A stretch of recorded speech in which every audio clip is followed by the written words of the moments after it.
ආයිබෝවන් තෙරුවන් සරණයි දහම් පාසල් අවසාන බෞද්ධ සංස්කෘතිය තුන්වෙනි පාඩමේ දෙවෙනි කොටස සාකච්ඡා කරන්නට අපි සූදානම් වෙන්නේ. 3.2 ආවාහ විවාහ චාරිත්‍ර. තරුණයෙකුට පිටතින් තරුණියක ගෙනවිත් සරණ කර දීම ආවාහ නමින්ද.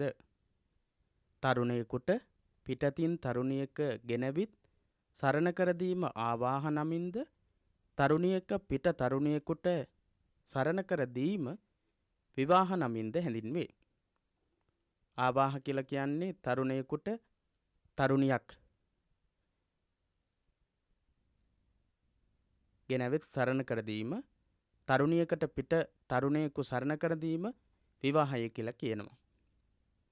ආවාහ විවාහ නැමැති මේ ස්ත්‍රී පුරුෂ සම්බන්ධයට ඈත අතීතයේ සිටම ඉන්දීය සමාජයේ නීති රීති තිබූ බව පෙනේ. ආවාහ විවාහ නැමැති මේ ස්ත්‍රී පුරුෂ සම්බන්ධයට අතීතයේ ඉඳලම ඉන්දියාවේ සමාජ නීති රීති තිබිලා තියෙනවා. මේ සිරිත් රාශියක් යම් යම් වෙනස්කම් ඇතිව වර්තමාන අපේ සමාජයේද දක්නට ලැබේ. ඉන්දියාවේ තිබුණු නීති රීති යම් යම් වෙනස්කම් සහිතව අඩු වැඩි වශයෙන් වෙනස් වෙලා අපේ රටේ සමාජය තුලත් දක්නට තියෙනවා. ආගමික කටයුතු වලට පුතෙකු ලබා ගැනීම, පරම්පරාව ගෙන යාම හා රති සැප විඳීම විවාහයේ පරමාර්ථය බව වේද සාහිත්‍යයේ දැක්වේ. වේද සාහිත්‍යය දැක්වෙනවා විවාහයේ පරමාර්ථ විදිහට ආගමික කටයුතු වලට පුතෙකු ලබා ගැනීම සහ පරම්පරාව ගෙන යාම සඳහා රති සැප විඳීම අරමුණු කරගෙන තමයි විවාහය සිද්ධ කරගන්නේ. මේ පිළිබඳ අදහස් විවිධයි. කාන්තා ජීවිතයෙන් අර්ධයකි. කාන්තාව ජීවිතයෙන් අර්ධයකි. මිනිහෙක් භාර්යාවක් පාවා ගන්නා තුරු මිනිසෙක් භාර්යාවක් සරණ පාවා ගන්නකම් සම්පූර්ණ මිනිසෙක් නොවේ. අවිවාහකයා සමාජයට වැඩදායක නොවේ. කාන්තාවක් ජීවිතයේ අර්ධයක් විදිහට සලකනවා. මිනිසෙකු භාර්යාවක් ගෙනාවට පස්සේ තමයි ඒ මිනිසා සම්පූර්ණත්වයට පත් වෙන්නේ කියලා. ඒ වගේම අවිවාහකයා සමාජයට වැඩදායක නොවන කෙනෙක් විදිහට වේද සාහිත්‍යයේ උගන්වලා තියෙනවා. යන අදහස් මෙකලද සමාජය තුල පවතී. මේ කාලයේදීත් ඒ අදහස සමාජයේ පවතිනවා. අවිවාහකයා වගකීමක් නොදරන බැවින් සාමාන්‍ය ගැමි සමාජයේ වුවද පිළිගැනීම අඩුයි. සාමාන්‍ය අවිවාහක පුද්ගලයා වගකීම් රහිත කෙනෙක් විදිහට කටයුතු කරන නිසා අවිවාහක කෙනාව ඒ තරම් පිළිගැනීමට ලක් වෙන්නේ නැහැ. සෑම බුදුවරයෙකුම බුද්ධත්වයේ ලැබීමට පළමු විවාහ ජීවිතයට ඇතුළුව පුතෙකු ලබා තිබීම පැරණි ඉන්දීය සමාජයේ අදහස් වලට එකඟ වීමක් විදිහට හිතන්න පුළුවන්. සෑම බුදුවරයෙක්ම බුද්ධත්වයට පත් වෙන්න කලින් බෝධිසත්ව කාලයේදී විවාහ ජීවිතයට ඇතුළු වෙලා පුතෙකු ලබා ගත්තට පස්සේ තමයි ගිහිගේ අතහැරලා ගිහිල්ලා සම්බුද්ධත්වයට පත් වෙන්නේ.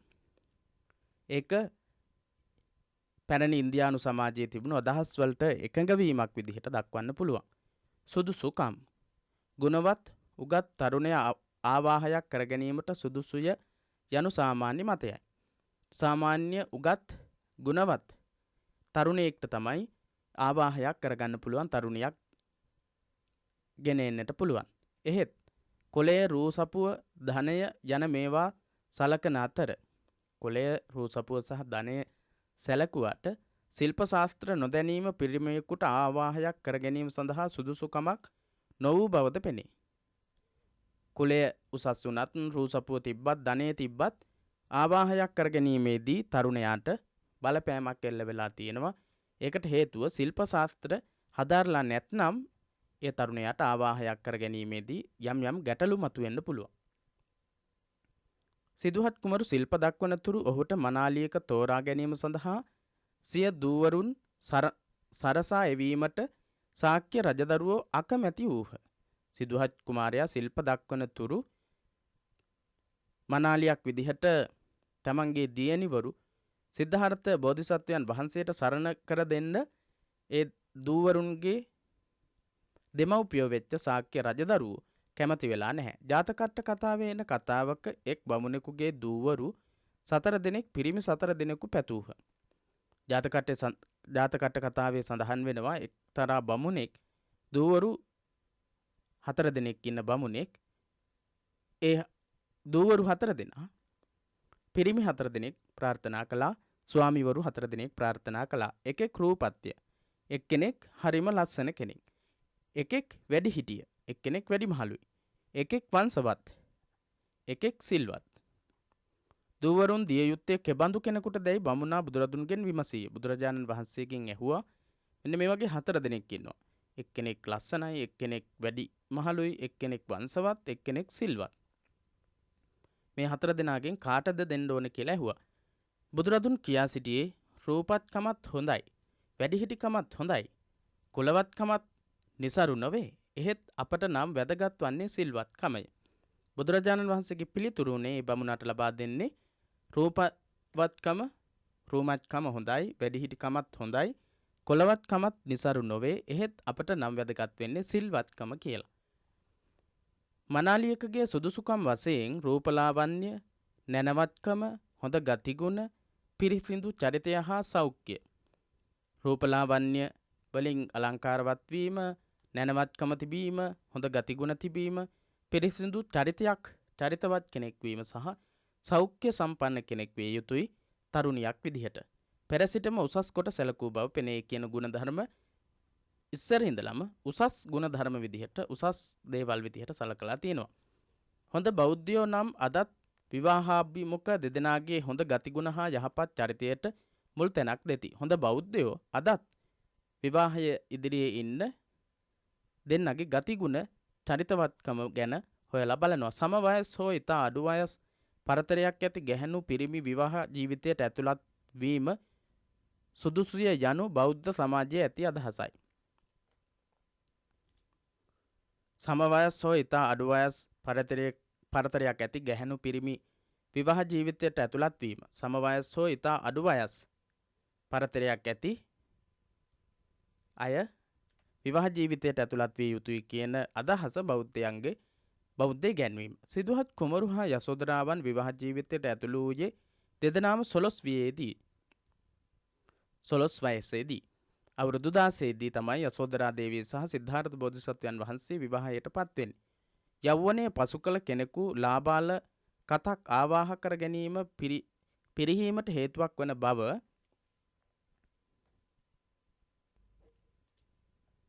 අතීත යොම්බනෝ පෝසෝ ආනේති තිම්බරුත්හනින් තස්සායිස්සාන සුපති තං පරාභවතෝ මුඛං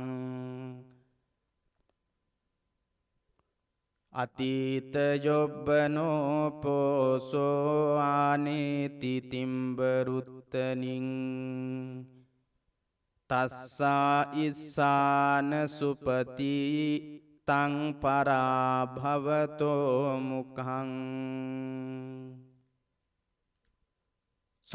සුත්ත නිපාතයේ පරාභව සූත්‍රයේ සඳහන් වෙන අතීත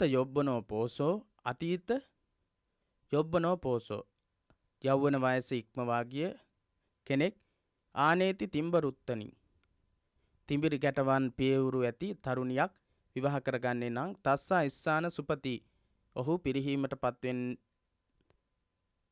ඔහුගේ ඉසුරු විනාශයට පත්වෙන් තම් පරාභවතෝ මුඛං ඒ පිරිහීමට හේතුවක් වන්නේ යන ගාථාවෙන් බුදුරජාණන් වහන්සේ විසින් දේශනා කර ඇත්තේ පරාභව සූත්‍රයේනි. පරාභව සූත්‍රයේදී බුදුරජාණන් වහන්සේ විදිහට දේශනා කරලා තියෙනවා. ඥාති විවාහ ඇවැස්ස නෑනා හා ඇවැස්ස මසිනා අතර විවාහය සිංහල බෞද්ධ සමාජයේ නොයෙක් පිට දක්නට ලැබේ.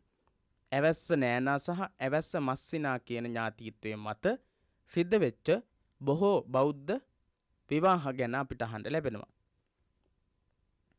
කිඹුල්වත් නුවර හිඳිනා රජදරුවෝ මාගේ මලුන් හෙයින් තොපගේ මයිලෝය උන්ගේ දූ ඇත්නම් තොපට බිසෝ කරවයි කිව්ය. කිඹුල්වත් නුවර හිඳිනා රජදරුවෝ මාගේ මලුන් හෙයින් තොපගේ මයිලෝය උන්ගේ දූ ඇත්නම් තොපට බිසෝ කරවයි කිව්ය. යන සද්ධර්ම රත්නාවලී පාඨයෙන් මේ සිරිත පෙර සිටම පැවති බව අපිට තේරෙනවා, අපිට පැහැදිලි වෙනවා. සහෝදරයන් දෙදෙනෙකුගේ දරුවන් අතර හා සහෝදරයන් දෙදෙනෙකුගේ දරුවන් අතර ආවාහ විවාහ සිදුවීම සිංහල බෞද්ධ චාරිත්‍රවලට එකඟ නොවේ. සහෝදරයන් දෙදෙනෙක්ගේ දරුවන් අතර සහ සහෝදරයන් දෙදෙනෙක් අතරේ සහෝදරයන් දෙදෙනෙකුගේ දරුවන් අතරේ ආවාහ විවාහ කටයුතු සිද්ධ වීම ඒ තරම් අගය කරලා නැහැ සිංහල බෞද්ධ සමාජයේ. පැරණි බෞද්ධ සාහිත්‍ය නම් අතරින් පතර සහෝදර සහෝදරියන් අතර විශේෂ හේතුන් නිසා සිදු වූ ආවාහ විවාහ දක්නට ලැබේ. සාහිත්‍යයේ පැරණි බෞද්ධ සාහිත්‍යයේ නම් අතරින් පතර සහෝදර සහෝදරියන් අතර විශේෂ හේතුන් නිසා සිදුවෙච්ච ආවාහ විවාහ ගැන අහන්න ලැබෙනවා. දායාද විවාහයක් තීරණය කිරීමේදී අතීතයේ කෙසේ වුවත් මෙම වාණිජ්‍ය යුගයේදී බොහෝ කෙනෙකුගේ සැලකිල්ලට භාජනය වී ඇත්තේ දායාදයයි. ආවාහ විවාහ කටයුතු වලදී අතීතයේ කෙසේ සිද්ධ වුණත් මේ වාණිජමය යුගයක් තමයි වර්තමානයේ තියෙන්නේ. මේ වාණිජ්‍ය යුගයේ බොහෝ දෙනෙකුගේ සැලකිල්ලට භාජනය වෙනවා දායාදය. විවාහයේදී ආවාහයේදී දායාදය පිළිබඳව වැඩි අවධානයක් යොමු කරනවා. වෛදික සමාජයේ නම් වැඩි වශයෙන් දායාද දී ඇත්තේ මනාලයා හෝ මනාලියගේ පියා විසින් මනාලියගේ දෙමව්පියන්ටය. වෛදික සමාජයේ ගත්තොත් වැඩි වශයෙන්ම දායාද දීලා තියෙන්නේ මනාලයාගේ හෝ මනාලියගේ පියා.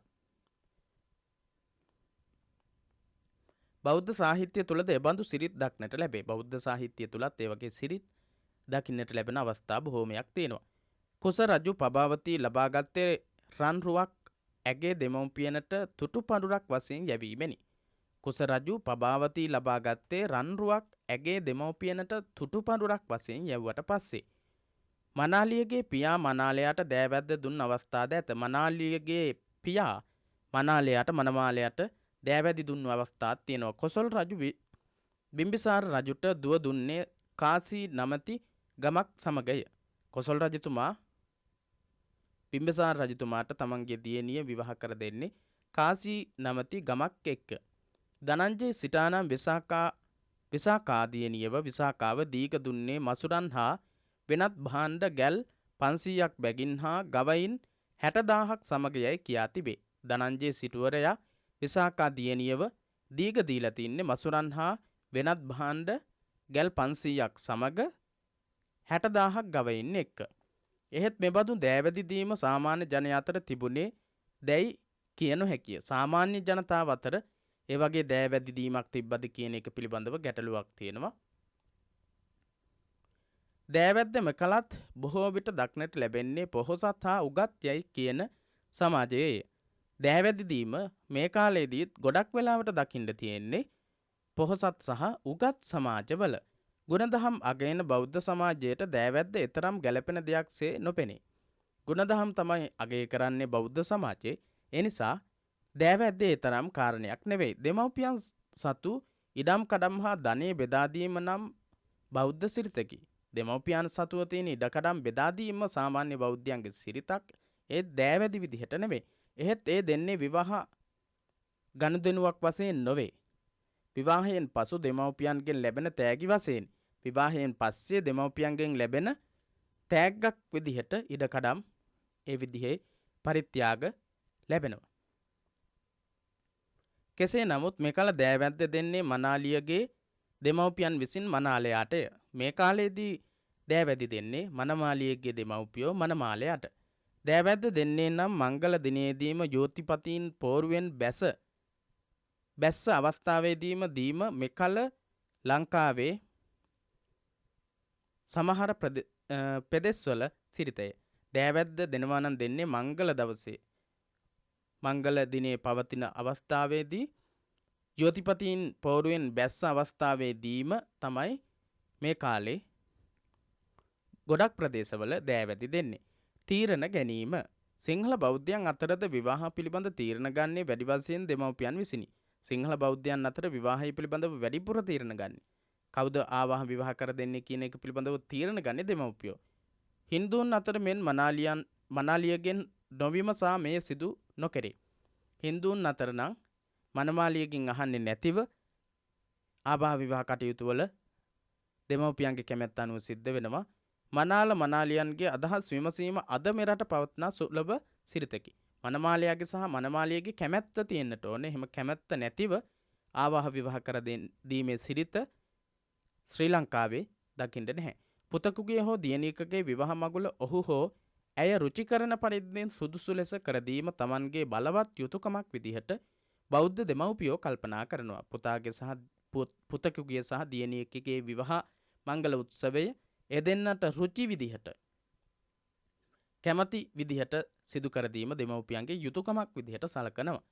තීරණ ගැනීමට ප්‍රථම මනාලයාගේ දෙමව්පියන් හා මනාලයා මනාලියගේ නිවසට ගොස් ආදර සැලකුම් ලැබීමත්. මනාලයාගේ දෙමව්පියන් හා මනාලයා මනාලියගේ නිවසට ගොස් ආදර සැලකුම් ලැබීමත්.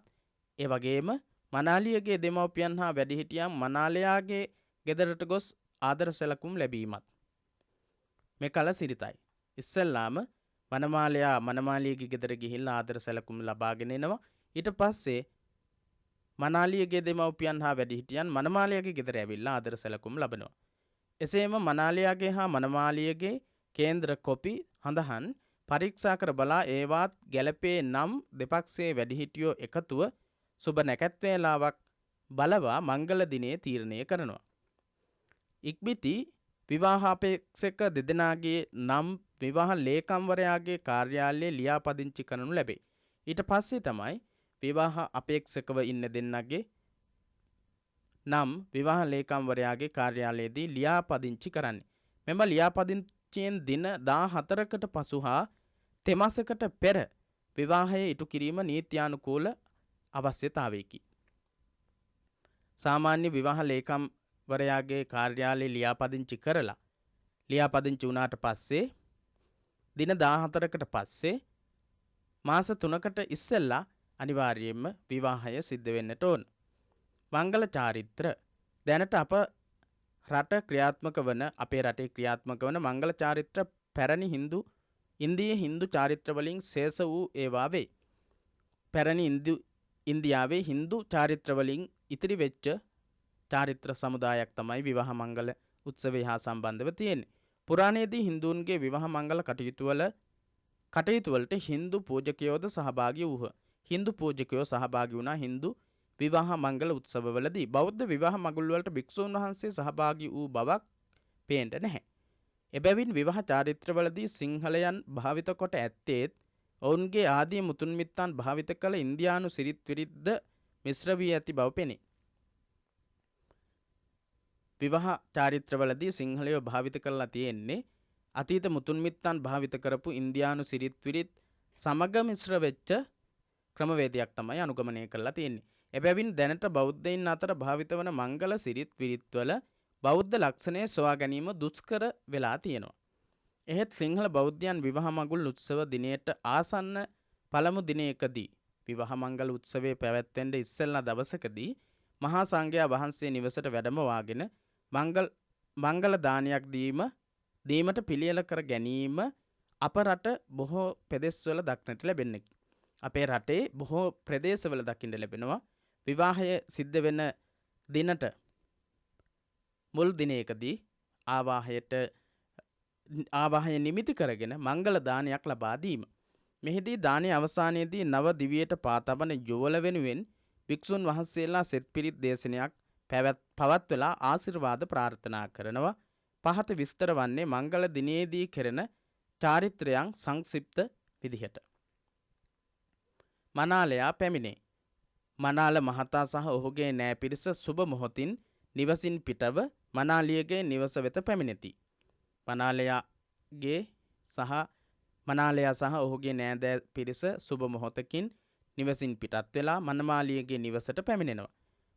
මනාලියගේ දෙමව්පියෝ හෝ වැඩිහිටි නෑ යුවලක් පෙරමගට ගොස් ඔවුන් පිළිගන්නවා.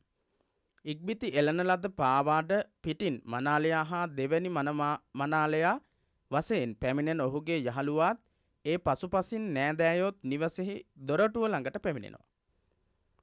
එහිදී මනාලියගේ බාල සොහොයුරෙක් මනාලයාගේ පා දොවයි.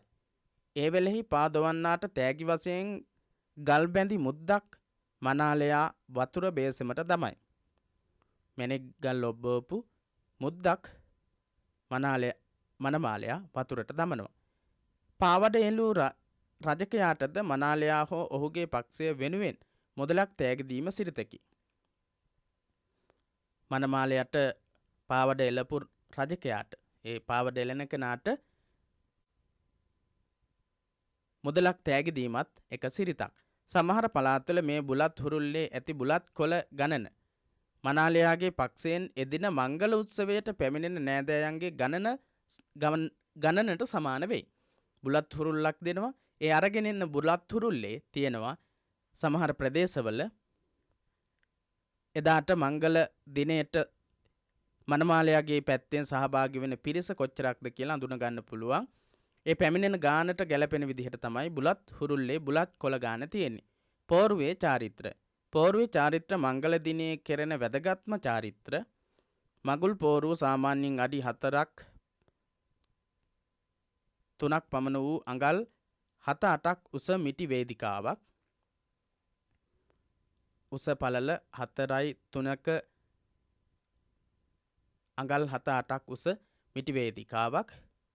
පුරාණයේදී කොහොඹ ලෑලි වලින් සෑදීම සිරිත වුණත් මේ කාලේදී කුමන වර්ගයේ හෝ ලෑලි වලින් මගුල් පෝරු නිර්මාණය කරනවා. මගුල් පෝරුව කලාකරුවෙකු ලවා හැකිතරම් විචිත්‍ර අන්දමින් අලංකාර කිරීමද වැදගත් අංගයක් විදිහට සලකනවා. කලාකරුවෙකු අතින් මගුල් පෝරුව ඉතාමත් ලස්සනට සැරසීමත් නිර්මාණය කිරීමත් අගේ කොට සලකන කාරණාවක්. මගුල් පෝරුව මත පැදුරු එල්ලා සුදු රෙද්දක් අතුරා ඒ මත ලෙලි අරින ලද පොල් ගෙඩියක් හා හාල් සේරු දෙකක් තබා රිදී කාසි විසුරුවනු ලැබේ. මගුල් පෝරුව මත පැදුරක් එලනවා සුදු රෙද්දක් අතුරලා ඒ මත ලෙලි අරින ලද ඔයන ලද පොල් ගෙඩියක් හා හාල් සේරු දෙකක් තබලා කාසි විසිරවීමක් කරනවා. මේ තියෙන්නේ ඒ වගේ නිර්මාණය කරපු සූදානම් කරලා තියෙන මගුල් පෝරුවක්. මෙතන ඔබට පේනවා බුලත් තියෙනවා. ඒ වගේම අර විදිහට සුදු රෙදි සහ කලාලයක් අතුරුලා තියෙනවා. ඒ වගේම පොල් ගෙඩියක් තියෙනවා. උඩරට සමහර පෙදෙස්වල පෝරුව මත මෝල් ගහක්ද තබනු ලැබේ. මෝල් ගහකුත් තියෙනවා සමහර ප්‍රදේශවල නම්. උඩරට සමහර ප්‍රදේශවල මගුල් පෝරුව පිළියෙල කරන්නේ පිරිත් මණ්ඩපයේ මෙන් ඉදිරිපස නැගෙනහිරට මුහුණලාය. නැගෙනහිර පැත්තට මුහුණ අරවලා තමයි මගුල් පෝරුව මේ විදිහට හදන්නේ. පෝරුවේ කොන් 4 පහන් දැල්වීමට පුන් කලස් 4ක්ද තබනු ලැබේ. පුන් කලස් 4ක් තියෙනවා. පහන් දැල්වීම සඳහා මේ විදිහට පහන් දල්වන්න පුන් කලස් 4ක් තියලා තියෙනවා. සුබ මොහොතින් මනාලයා වම් පසිනුත් මනමාලයා වම් පසින් මනාලිය දකුණු පසිනුත් පෝරුවට නංවනු ලැබේ. මනාලිය පෝරුවට නංවන්නේ මනාලියගේ මාමා කෙනෙකු විසිනි. මනාලියෝ පෝරුවට නංවන්නේ මනාලියගේ මාමා කෙනෙක්. මනාලයා පෝරුවට නංවන්නේ මනාලයාගේ පියා හෝ වැඩිහිටි කෙනෙක් විසින්. ඉක්බිති වැඩිහිටි නෑයෙකු හෝ පෝරුවේ චාරිත්‍ර පිළිබඳ ප්‍රවීණයෙකු විසින් චාරිත්‍රානුකූල ස්තෝත්‍ර හා අෂ්ටක කියනු ලැබේ. ඊට පස්සේ වැඩිහිටි නෑදෑ කෙනෙක් හෝ චාරිත්‍ර පිළිබඳ දන්න ප්‍රවීණ කෙනෙක් හෝ චාරිත්‍රානුකූලව ස්තෝත්‍ර ගායනා කිරීම සහ අෂ්ටක ගායනාව සිද්ධ කරනවා. අනතුරුව මනාලියගේ මාමා විසින් මනාලයාගේ වම් අතේ සුළඟිල්ලත් මනාලියගේ දකුණු අතේ සුළඟිල්ලත් සේද හොයකින් සුදු නූලකින් පිරිත් නූලක් වෙන්නත් පුළුවන්. රන් කෙන්දකින් බැඳ රන් කෙන්දකින් හරි පිරිත් නූලකින් සුදු නූලකින් බැඳලා කෙන්ඩියකින් අතපැන්වත් කරනු ලැබේ. අතපැන්වක් කිරීමක් කරනවා. අනතුරුව මනාලයා මනාලියට තැලිපිලි පළඳවයි. ආභරණ තියෙන ඒවා පළඳවනවා. මුදු මාරු කිරීම සිදුවන්නේද මෙහිදී. මුදු මාරු කරනවා. මනාලිය ගාව තියෙන මුද්ද මනමාලයටත් මනමාලිය ගාව තියෙන මුද්ද මනමාලයටත් දීලා ඒ විදිහට මුදු මාරු කරන මනාලයා විසින් මනාලියගේ මෑණියන්ට සුදුරෙදි යාර 10ක් පරිත්‍යාග කිරීමද සිරිතකි. සුදුරෙදි යාර 10ක් පරිත්‍යාග කරනවා. මනාලියගේ පැත්තෙන්ද මනාලයාට තෑගි භෝග දීමද සමහර ප්‍රදේශවල සිද්ධ වෙනවා. මනාලියගේ පැත්තෙන් මනමාලයට තෑගි භෝග දීම සමහර ප්‍රදේශවල දකින්නට ලැබෙන චාරිත්‍රයක්. මනාල යුවල මංගල පෝරුවේ සිටිද්දී කන්‍යාවන් විසින් ජයමංගල ගාථා කියා ආශිර්වාද කිරීමද අනිවාර්යෙන් කරන සිරිතක්. ජයමංගල ගාථා ගායනා කිරීම කන්‍යාවියන් විසින් තමයි මේ ජයමංගල ගාථා ගායනය කරන්නේ. මෙහිදී පැහැදිලිව පෙනෙන බෞද්ධාගමික එකම සිරිත විදිහට සලකන්න පුළුවන්කම තියෙන්නේ ජයමංගල ගාථා ගායනා කිරීම.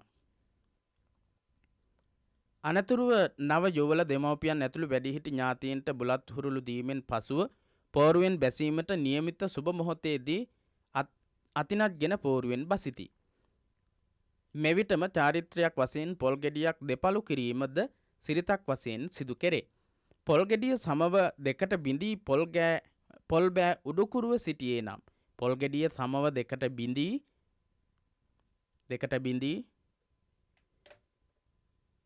පොල් බෑ දෙක උඩුකුරුව උඩ පැත්තට හැරිලා හිටියානම් විවාහය ඉතා සාර්ථක වේ යයි විශ්වාසයක් පවතිනවා. ඉක්බිති මංගල කිරිබත නවයෝලට හා නෑයන්ට දෙති. මංගල කිරිබත ලබා දෙනවා. මංගල කිරිබත මනාලයා මනාලියටත් මනාලිය මනාලයාටත් කැවීම සාමාන්‍ය සිරිතක්. මේ කාලේ නම් කිරිබතේ තැන අරගෙන තියෙන්නේ කේක්. ඒ නිසා කේක් තමයි මනාලයා මනාලියටත් මනාලිය මනාලයාටත් කවන්නේ. ඉක්බිති බත බුලතින් කාටත් සංග්‍රහ කරනවා.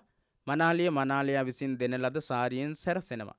මනාලිය මනමාලයා දෙන සාරියෙන් ලස්සනට සැරසෙනවා. මනාලිය කැඳවාගෙන යාමට නියමිත සුබ මොහොතට කලින් මනාල යුවල දෙමව්පියන්ගේ දෙපා වැඳ අවසර අරගන්නවා. එසේම සියලු වැඩිහිටි නෑයන්ටත් වැඳ අවසර ගැනීම සාමාන්‍ය සිරිතක්. මනාලියට ඔවා බස්. දීග යන දුවට පියා හෝ වැඩිහිටියෙකු විසින් ගිහි ජීවිතයේ පැවතිය යුතු අන්දම පිළිබඳව මෙහිදී අවවාද දීමද පෙර සිට පැවතෙන සිරිතකි. ඉස්සර ඉඳලම පැවතගෙන එන සිරිතක් පියා විසින් හෝ එහෙම නැත්නම් වැඩිහිටියෙකු විසින් මේ අවවාද ලබා දෙනවා. බමුණු පියෙකු විසින් දීග යන සිය දියණියට අවවාදයක් කාව්‍යසයකට එන්නේය. බමුණු පියෙකු විසින් දීග යන සිය දියණියට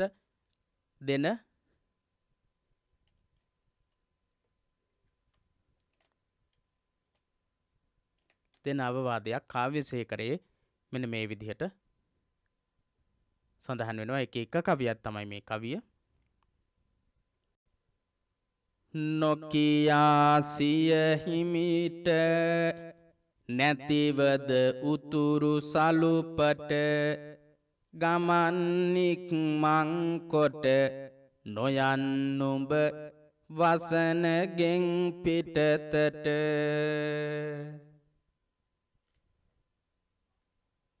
පැරණි බෞද්ධ සාහිත්‍යයේ මේ වගේ අවවාද ගොඩක් දකින්න ලැබෙනවා. එහිදී අවවාද දී ඇත්තේ පානිග්‍රහණයට අත ගැනීමට පෙර ආතුවයි. පානිග්‍රහණය කියලා කියන්නේ අත ගන්න කලින්. අතිනත අල්ලගෙන විවාහයට පත්වෙන්න කලින්. සෙට දවසෙහි මාගේ දියණිය ස්වාමි කුලය කරා යන්නේ යයි ධනංජය සිටුතුමා ස්වකීය දියණිය වූ විසාකාවන් ළඟට කැඳවා ආදරණීය දියණියනි ස්වාමි කුලයෙහි වසන්නේ විසින් මෙසේ හැසිරිය යුතුයයි ඇයට අවවාද 10ක් දුන්නේය.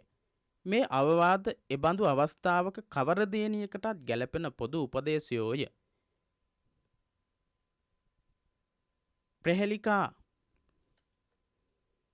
ප්‍රහෙලිකා ස්වරූපයෙන් ඇති ඒ අවවාද 10 මෙන්න මෙහෙමයි. ඇතුළත ගින්න පිටතට නොදිය යුතුය. පිටත ගින්න ඇතුළට නොගත යුතුය.